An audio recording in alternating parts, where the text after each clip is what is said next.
The war Putin meant to win is turning against him. At the start of this war, Vladimir Putin made a calculated bet. He believed Russia could outlast Ukraine, outlast it in manpower, outlast it in resources, outlast it politically, economically, and militarily.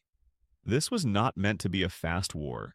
It was meant to be a war of attrition, a slow grind designed to exhaust Ukraine until resistance collapsed. But as 2026 begins, the reality on the ground tells a very different story. Ukraine has not collapsed. Ukraine has adapted. And more importantly, Ukraine has turned Russia's own strategy against Russia itself.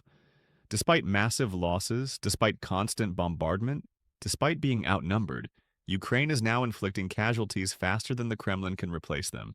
Russian equipment is being destroyed at an industrial pace. Russian finances are under growing strain, and the Russian army, once feared for its scale, is showing signs of structural exhaustion. This is not a story about a single battle or a dramatic breakthrough. It is a story about systems breaking down, about how drones replaced mass, how defense replaced reckless offense, how time, once Moscow's greatest ally, quietly shifted sides. In this video, we will break down how Ukraine reversed the logic of attrition, why Russia's military is becoming a hollow force, and how economic pressure and political risk are converging inside the Kremlin. Because the most important question in this war is no longer who can advance, it is who can still recover. And by early 2026, the answer may be far more dangerous for Vladimir Putin than he ever anticipated. How Ukraine turned. Putin's war of attrition against Russia. At the beginning of 2026, a fundamental shift became impossible to ignore. The war of attrition, Vladimir Putin's chosen strategy, was no longer draining Ukraine faster than Russia. It was doing the opposite. Ukraine had succeeded in turning Russia's own method of warfare against itself, transforming Moscow's numerical advantage into a strategic liability.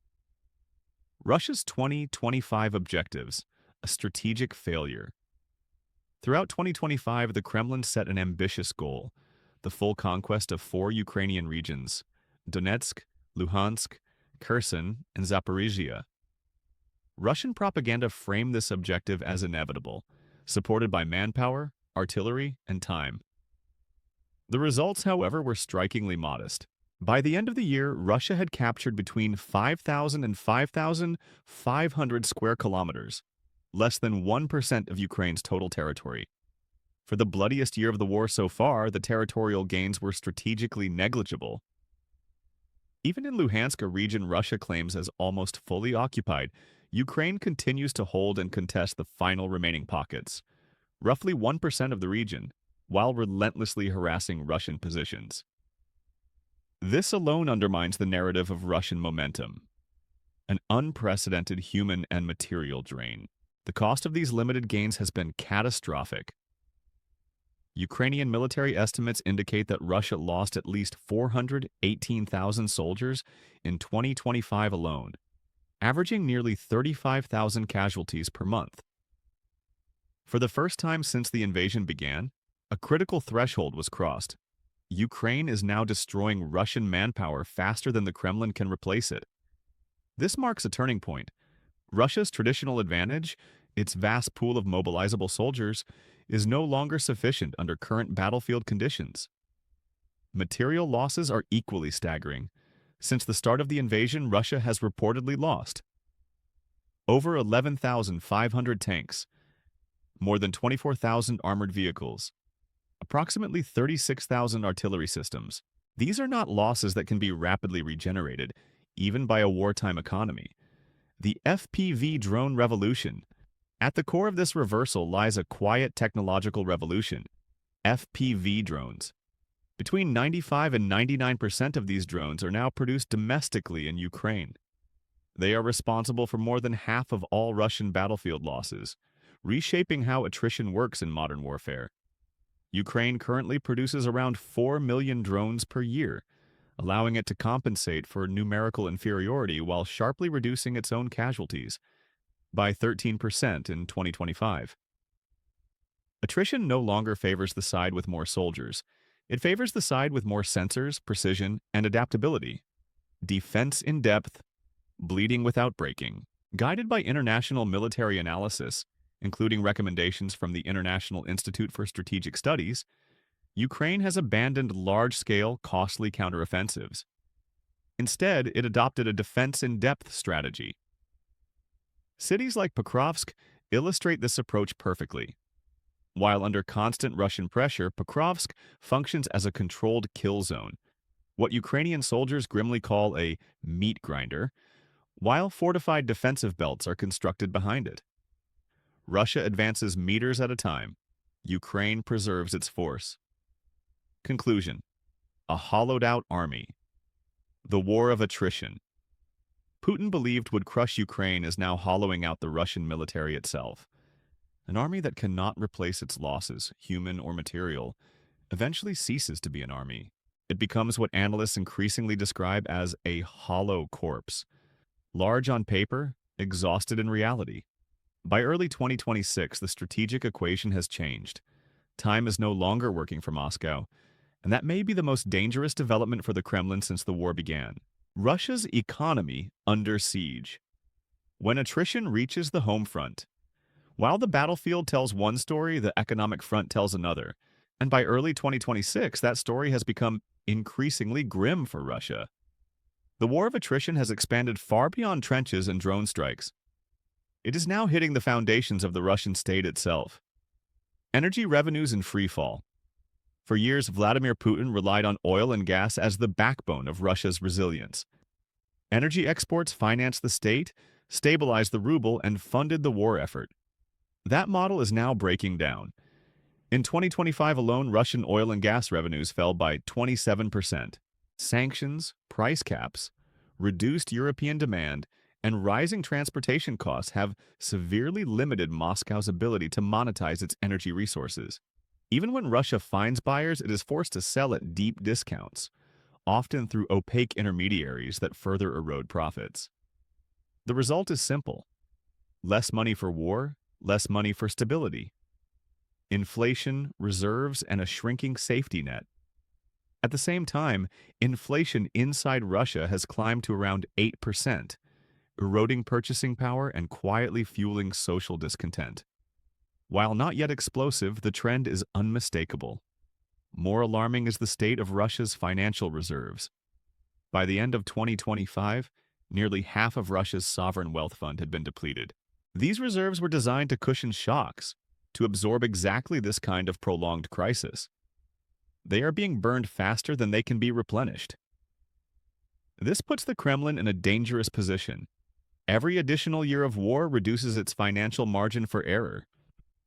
A war economy with limits. Russia has partially transitioned to a war economy, prioritizing military production over civilian needs. On paper, this boosts output. In reality, it creates distortions. Factories face labor shortages. Skilled workers are scarce. Sanctions restrict access to advanced components.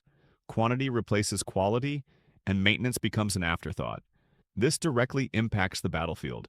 Equipment breaks down faster. Replacement cycles slow. Losses accumulate. An army can survive poor morale. It cannot survive broken logistics forever. Ukraine's financial lifeline. In stark contrast, Ukraine's financial outlook, while still fragile, is far more stable than Moscow anticipated. The European Union has committed more than 100 billion euros in financial assistance, covering Ukraine's budgetary needs for at least the next 2 years. This support allows Kyiv to pay salaries, fund social services, and sustain its military without printing money uncontrollably. Crucially, this external backing neutralizes one of Putin's core assumptions, that Ukraine would collapse economically before Russia did. That collapse never came. The strategic implication wars of attrition are not won by bravery alone. They are won by systems. By early 2026, Ukraine has demonstrated that it can sustain the fight economically, technologically, and militarily, while Russia is forced to drain reserves, accept inferior trade terms, and sacrifice long-term stability for short-term survival. Attrition is no longer symmetrical. It is cumulative, and Russia is bleeding on every front. Closing transition. The Kremlin still controls territory. It still fields large armies. But beneath the surface, the structure is weakening. And as the next chapter will show, when economic pressure, manpower losses, and technological inferiority converge, even the most centralized power begins to lose control of its chapter. A hollow army. Why Russia can no longer regenerate combat power. By early 2026, the most dangerous problem facing Russia is no longer territorial. It is regeneration. An army at war must be able to replace what it loses: soldiers, equipment, officers, and cohesion. Russia is failing at all four simultaneously. What remains is an increasingly fragile force that looks powerful on paper, but struggles to function on the battlefield. Manpower without quality. Russia still has people. What it lacks is trained manpower. After years of mobilizations, contract recruitment, prison enlistment, and financial incentives, the Kremlin has reached a critical ceiling.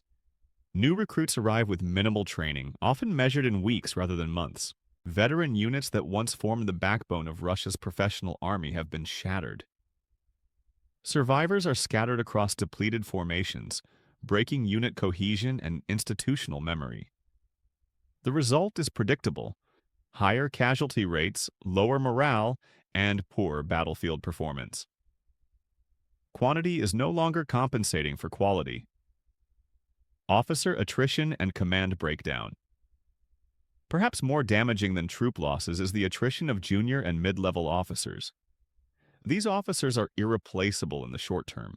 They translate orders into action, maintain discipline, and adapt under pressure.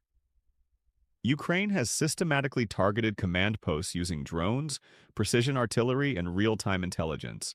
Russia's response has been to promote inexperienced replacements rapidly. This creates a vicious cycle. Poor leadership leads to tactical mistakes. Mistakes lead to losses. Losses accelerate leadership depletion. Command rigidity increases as fear replaces initiative. Decisions slow. Flexibility disappears. On a modern battlefield, that is fatal. Equipment that cannot keep up. Russia's industrial output has increased, but at a cost. Modern tanks and armored vehicles are increasingly rare.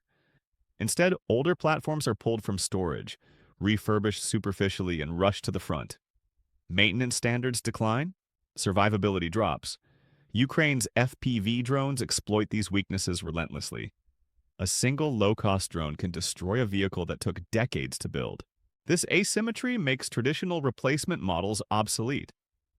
Russia is producing equipment faster. Ukraine is destroying it faster still. Morale.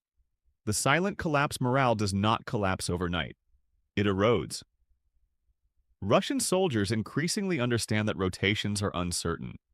Medical evacuation is unreliable, and survival depends more on luck than leadership. Social media, intercepted communications, and prisoner testimonies all point to the same conclusion. Belief in victory is fading. An army that no longer believes cannot sustain offensive momentum. The meaning of a hollow force. Military analysts use the term hollow force to describe an army that retains numbers but lacks combat effectiveness. By early 2026, Russia fits this definition with alarming precision. It still occupies territory. It still fires artillery, but its ability to conduct complex, coordinated operations is diminishing. Closing transition wars rarely end when armies collapse. They end when armies can no longer recover. Russia's greatest danger is not defeat tomorrow, but exhaustion without recovery. And as the final chapter will show, this exhaustion is reshaping not just the battlefield, but the political choices facing the Kremlin itself. The Kremlin's dilemma: when losing the war means losing control. As Russia's military power erodes, a deeper and far more dangerous crisis is taking shape, a political one. Wars of attrition do not only exhaust armies, they exhaust regimes. By early 2026, the Kremlin finds itself trapped in a dilemma of its own making. It cannot win decisively, but it cannot afford to stop. Victory has become undefined. At the start of the invasion, Russia's objectives, however unrealistic, were clear. Kyiv. Regime change. Total control. Today, those goals have quietly vanished. Instead, the Kremlin speaks in vague terms, defending Russian lands, protecting Russian speakers, resisting NATO. These narratives are flexible because reality no longer supports concrete achievements. This ambiguity is dangerous. A state can mobilize society for victory. It struggles to mobilize society for endless ambiguity. Escalation. Without advantage faced with battlefield stagnation, Russia has responded with escalation. More missile strikes, more drone attacks on infrastructure, more pressure on civilian targets. But escalation no longer changes outcomes, it merely increases costs. Ukraine's air defenses adapt, energy systems are repaired faster, Western support hardens rather than weakens. Each escalation reinforces the perception that Russia lacks better options. Escalation without strategic gain becomes a signal of weakness.